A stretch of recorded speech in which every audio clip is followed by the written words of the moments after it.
Hello friends, welcome to பத்ரன்ஸ் world. வாங்க ஒரு டேஸ்டி சக்கை அவியல் வைக்கலாம். அதுக்கு வந்து சக்கை கட் பண்ணி எடுத்துருக்கிறேன் நீளமாக அவியல் மாதிரி.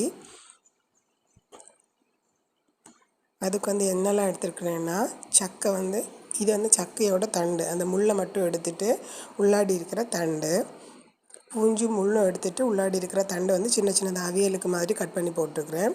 அப்புறம் இது வந்து சக்கைச்சோளா, கூடவே சக்கை குரு கூட போட்டிருக்கிறேன்.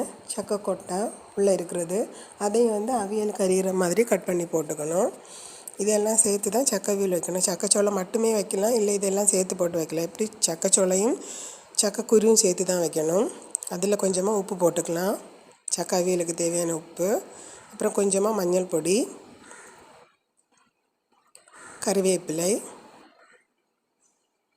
அப்புறம் கொஞ்சமாக தண்ணி விட்டால் போதும். சக்கை வந்து ஈஸியாக வெந்துடும். அதனால் கொஞ்சமாக தண்ணி விட்டு அடித்து வச்சு வேக வச்சுக்கலாம். அடித்து வைக்கும்போது அந்த ஸ்டீம்லேயே அது வெந்துடும். தண்ணியும் கொஞ்சமாக ஸ்டீம்லேயே வெந்துடும். அதனால் அடைச்சி வச்சு வேக வச்சுக்கலாம். இப்போ அரைக்கிறதுக்கு ஒரு சின்ன வெங்காயம், அப்புறம் பூண்டு வந்து கொஞ்சம் அதிகமாக போட்டுக்கணும்.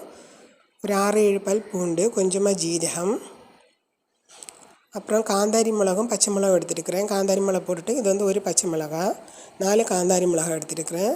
அப்புறம் தேங்காய் வந்து கொஞ்சம் அதிகமாகவே எடுத்துருக்கணும். நான் ஒரு பெரிய கை நிறைய எடுத்துருக்கிறேன். இந்த ஜாருக்கு வந்து ஏதாச்சும் முங்குற அளவு எடுத்துருக்கிறேன். அவியலில் கொஞ்சம் நிறைய தேங்காய் போட்டால் தான் நல்லாயிருக்கும். கறிவேப்பிலை,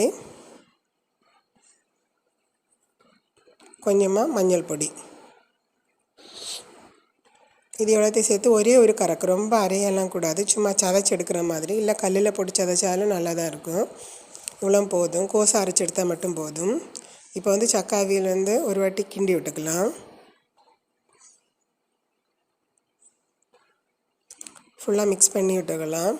ஈஸியாகவே வெந்துடும். இது 10 நிமிஷம் கூட ஆகாது.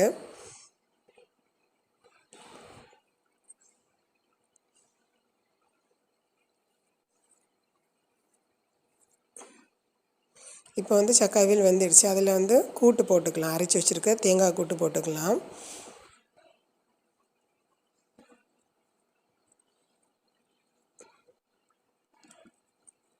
ரொம்ப அரையக்கூடாது, தேங்காய் அரைஞ்சால் நல்லா இருக்காது, பாயசம் மாதிரி ஆகிடும். அதில் வந்து கொஞ்சமாக தண்ணி எடுத்து விட்டுக்கிறேன். அவ்வளோதான். இது எல்லாத்தையும் கூட்டும் அவியலும் சேர்த்து மிக்ஸ் பண்ணி எடுத்துக்கலாம்.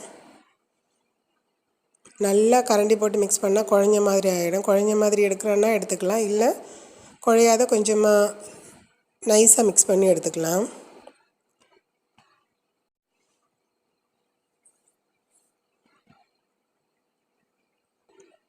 அடைச்சி வச்சு ஒரு கொஞ்சமாக வேக வச்சு எடுத்துக்கலாம். அந்த தேங்காயோட பச்சை வாசனை போகிற வரைக்கும் சூடு பண்ணி எடுத்துக்கலாம்.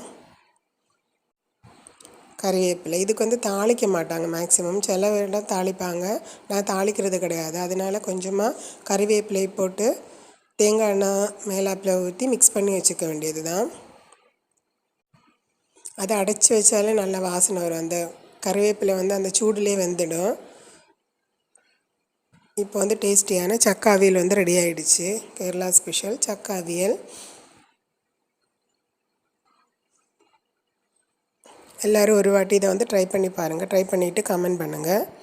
பாய் பாய்.